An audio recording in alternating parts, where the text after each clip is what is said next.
Nous avons mentionné que l'Église était autrefois une Église centrée sur l'extérieur et qu'elle était engagée dans la communauté.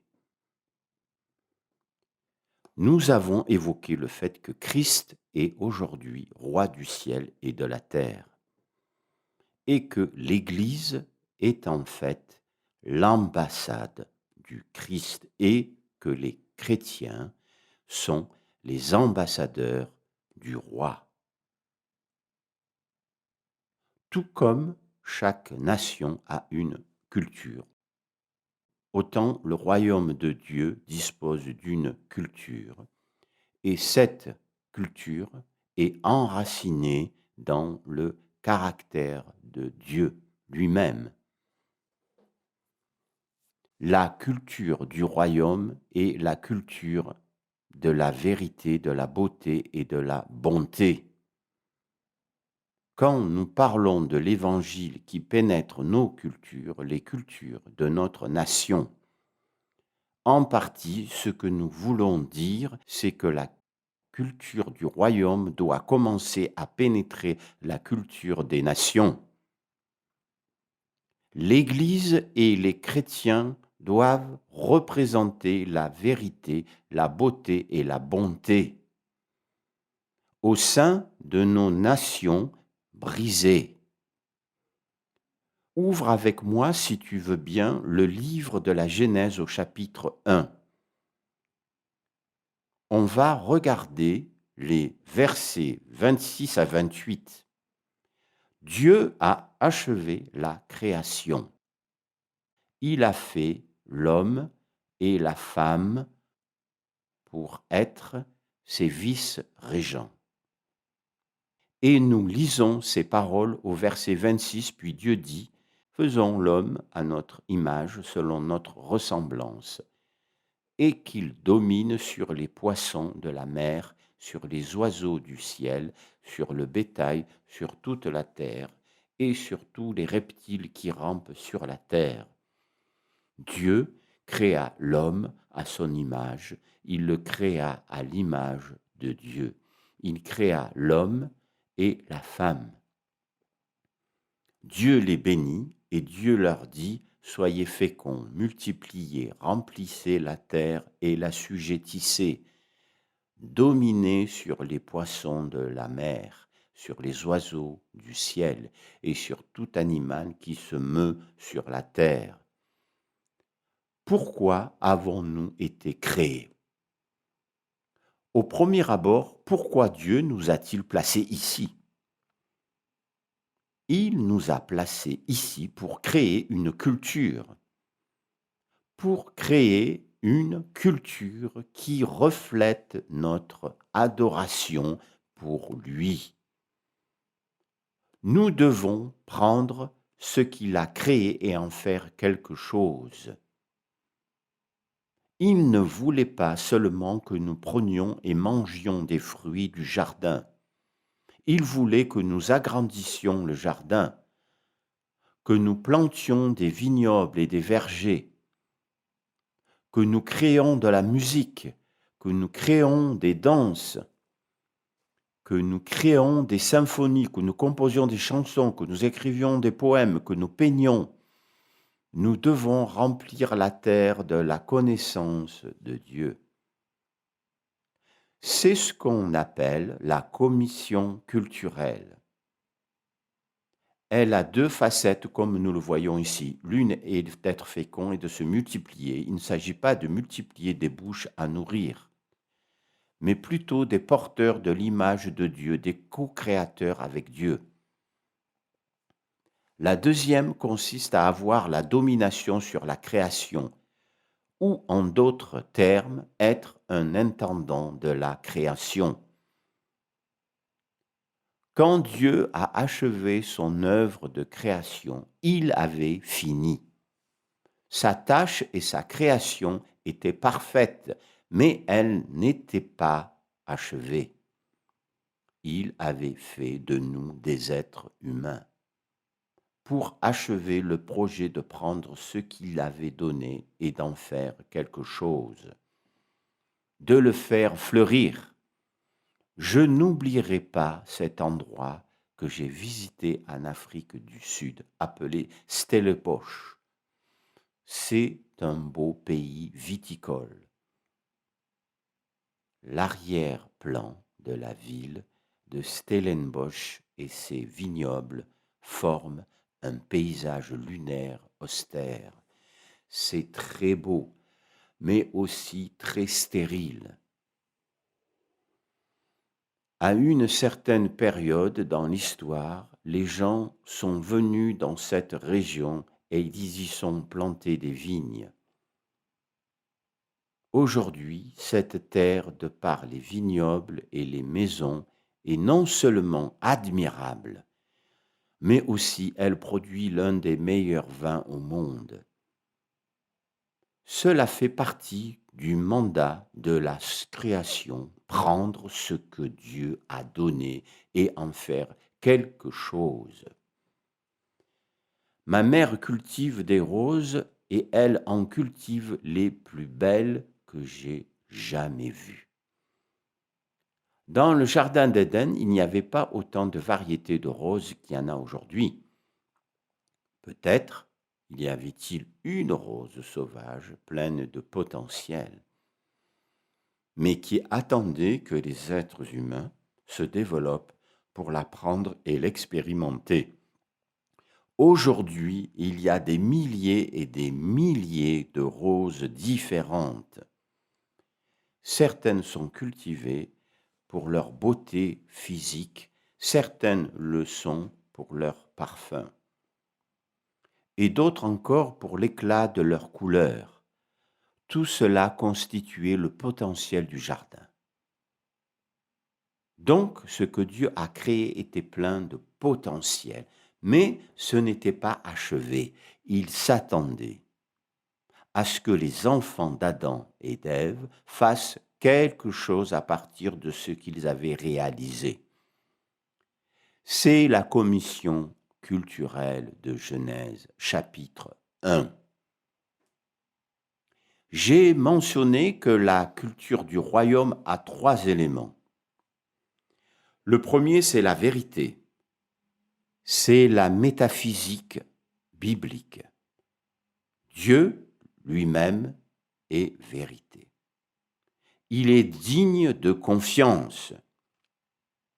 Et la vérité fait partie de la culture du royaume de Dieu. Nous devons être un peuple qui prononce des vérités face aux mensonges. Et j'ai dit plus tôt que nous n'avons pas été sauvés par Christ pour rester dans le confort. Nous avons été sauvés pour être des fauteurs de troubles. Récemment, lors d'une discussion avec quelqu'un, et une parole est tombée de ma bouche, j'ai dit, en tant que chrétiens, nous n'avons plus une théologie de la souffrance, nous avons une théologie du confort. Et c'est vrai, nous voulons être confortables. Et si nous ne le sommes pas, quelque chose ne va pas. Alors nous prions et nous demandons à Dieu de nous ramener dans le confort. Dans l'Église moderne, nous savons très peu de choses au sujet de la théologie de la souffrance. Pourtant, nous avons des frères et sœurs dans le monde entier qui savent ce que c'est que souffrir. Mais quand tu prononces des vérités face aux mensonges, ça peut amener la souffrance. Un autre aspect de la culture du royaume, c'est la justice, qui est l'éthique biblique ou, autrement dit, la bonté de Dieu. Manifestée dans le monde, quand Dieu manifeste sa bonté dans le monde, il se manifeste par la justice. Et quand on prône la justice dans un contexte de corruption, les gens se fâchent. Les gens vont déverser leur colère sur ceux qui amènent la justice au milieu de la corruption. Le troisième élément de la culture du royaume de Dieu, c'est la beauté. Dieu est beau. C'est cela l'esthétique biblique. Nous devons être ces personnes qui apportent la beauté dans nos foyers, au marché, sur la place publique, dans nos lieux de travail, parce que Dieu est beau. Nous vivons dans une culture très utilitaire. Nous sommes intéressés par l'efficacité. Et souvent, la beauté ne l'est pas. Nous voulons rapidement construire des bâtiments. Nous nous moquons de ce à quoi ils ressemblent. Même en tant qu'Église, on ne s'en soucie pas. Nous voulons que nos bâtiments soient fonctionnels. Mais où est le sens de la beauté? Nous avons perdu cela même en tant que chrétiens dans le cadre de la culture chrétienne. Cela n'a pas toujours été le cas quand vous considérez la musique par le passé, les sanctuaires et les cathédrales. Ils ont été construits sur la base d'une culture de la beauté. Donc, la culture du royaume est donc la culture de la vérité, de la beauté et de la bonté. Et dois-je dire que nous devons penser à ces choses pas comme compartimentalisées. La vérité est ici, la beauté est ici, la bonté est ici. Ceux-ci ne sont pas compartimentalisés. La culture du royaume peut être appelée la culture trinitaire. Tout comme Dieu est Père, Fils et Saint-Esprit, trois personnes, un Dieu, vous avez la culture trinitaire. Une culture unique qui se manifeste sous forme de vérité, de beauté et de bonté. Il y a de cela quelques années, j'ai lu un livre profond intitulé Le pouvoir manifeste de la beauté, écrit par un prêtre catholique romain du nom de Dubay. Il y consacre tout un chapitre à la science et la beauté, et il cite un scientifique après un autre. Il affirme qu'à l'instant où nous commençons à percevoir la beauté dans notre quête de la vérité, nous avons presque trouvé la vérité. Car là où l'on trouve la beauté, on trouve la vérité. La vérité est bonne, la vérité est belle, la bonté est belle. Ainsi, nous avons une culture trinitaire et ses composantes se définissent et se renforcent l'une et l'autre. Le prochain sujet à traiter est la grande mission.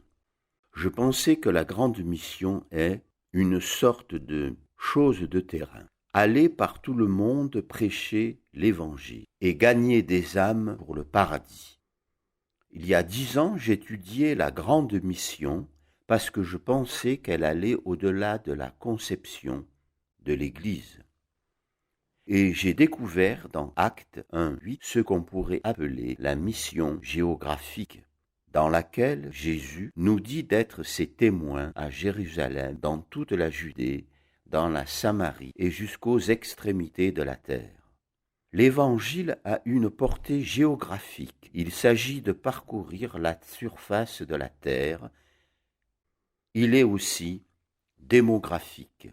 Il doit pénétrer la culture. C'est bien ce que l'on retrouve dans Matthieu 28:19, où nous devons faire de toutes les nations des disciples. L'Évangile doit pénétrer la culture, pas seulement parcourir le monde, mais aussi pénétrer les sociétés. Et troisièmement, si vous lisez Marc 16:15, vous voyez que l'Évangile doit être annoncé à toute la création. Paul parle de la création qui attend le salut. Donc, ce n'est pas que les humains qui attendent la bonne nouvelle. Toute la création attend la bonne nouvelle. La grande mission englobe 3 grands éléments. Vous pouvez donc le concevoir comme un prisme à 3 côtés. Une seule mission, mais elle a 3 facettes. Et quand la lumière luit sur ce prisme, il reflète de manière différente selon la surface du prisme. La grande mission a donc trois composantes: géographique, démographique et ce qu'on pourrait appeler kytsographique, qui est toute la création. Que sommes-nous supposés voir ici? Nous sommes supposés voir la mission culturelle, la culture du royaume qui touche chaque aspect de la grande mission, en enseignant aux disciples comment prier. Que ton règne vienne, que ta volonté soit faite sur la terre comme au ciel. C'est notre ordre de marche. Dieu veut voir son royaume s'établir sur terre comme au ciel. Il veut la culture du royaume venir sur la terre comme au ciel. Ensuite, à la fin des Écritures, c'est-à-dire vers Apocalypse 21, nous voyons une image qui marque la fin de la grande mission. La mission culturelle avait été donnée en Genèse, au chapitre 1 et à la fin de la Bible. Nous découvrons pourquoi. Pourquoi nous a-t-on donné cette mission culturelle? Et on voit dans Apocalypse 21, 23, la ville n'a besoin ni du soleil ni de la lune pour l'éclairer, car la gloire de Dieu l'éclaire. Et l'agneau et son flambeau. Je trouve que c'est un merveilleux passage et une merveilleuse symétrie à la création, avant que Dieu ne crée le soleil, la lune et les étoiles. Il y avait la lumière. Mais d'où jaillissait cette lumière? Elle émanait de la gloire de Dieu. Maintenant, à la fin de la création, nous avons la ville de Dieu et il dit qu'elle n'a point besoin du soleil ni de la lune pour être éclairée, car la gloire de Dieu l'éclaire, et l'agneau est sa lampe. Les nations marcheront par sa lumière et les rois de la terre y apporteront leur gloire. Ces portes ne se fermeront point le jour, car il n'y aura point de nuit. On y apportera la gloire et l'honneur des nations.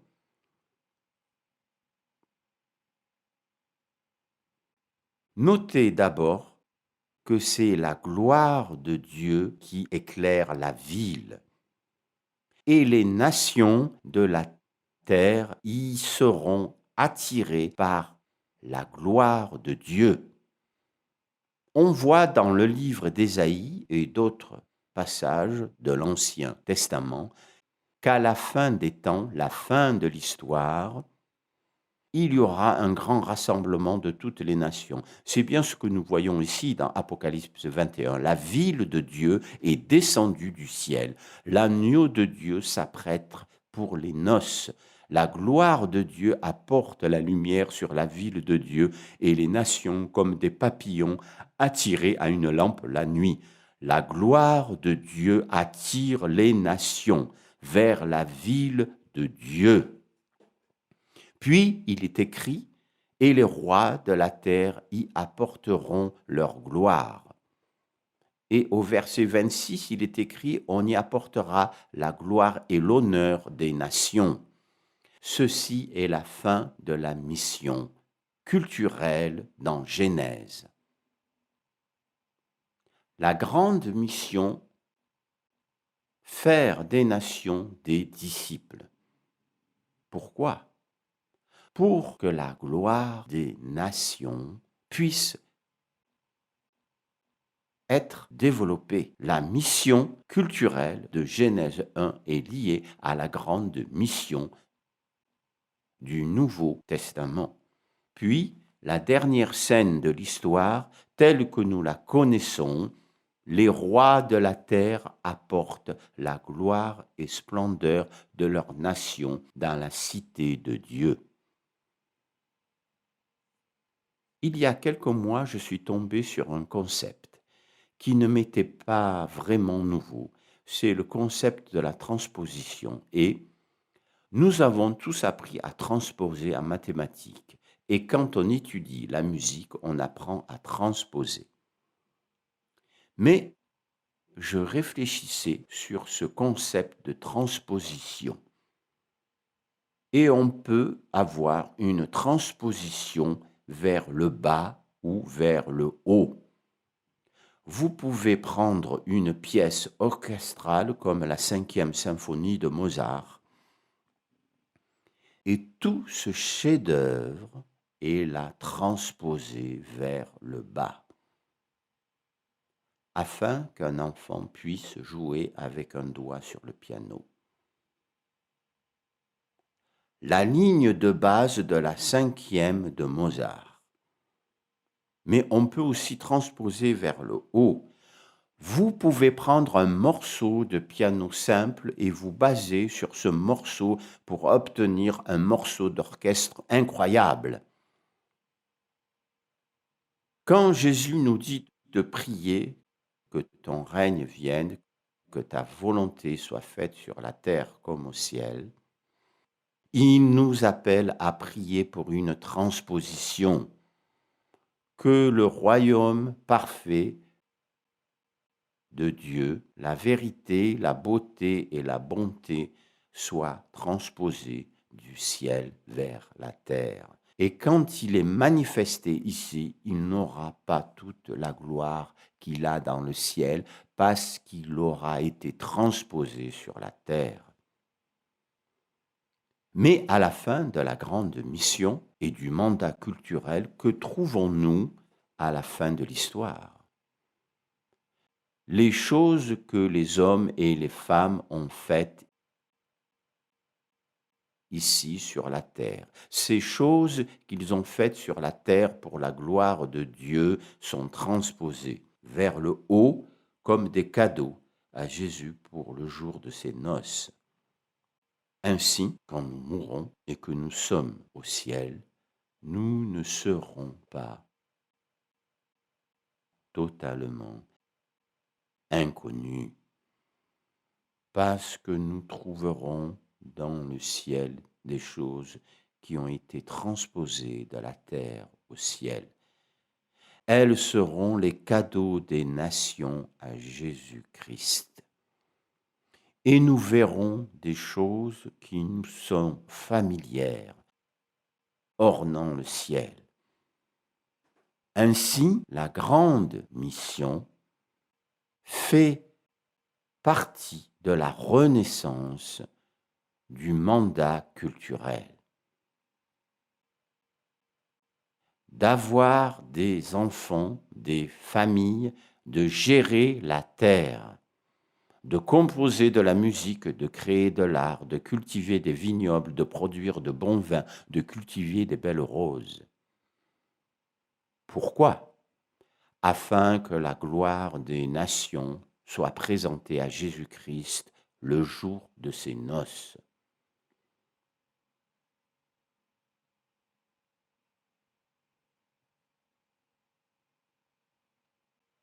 J'aimerais que vous réfléchissiez sur la relation entre la mission culturelle et la grande mission. Et nous avons vu quelle est la fin de la mission culturelle. Si nous réduisons la grande mission à la mission grecque, qu'y a-t-il à la fin?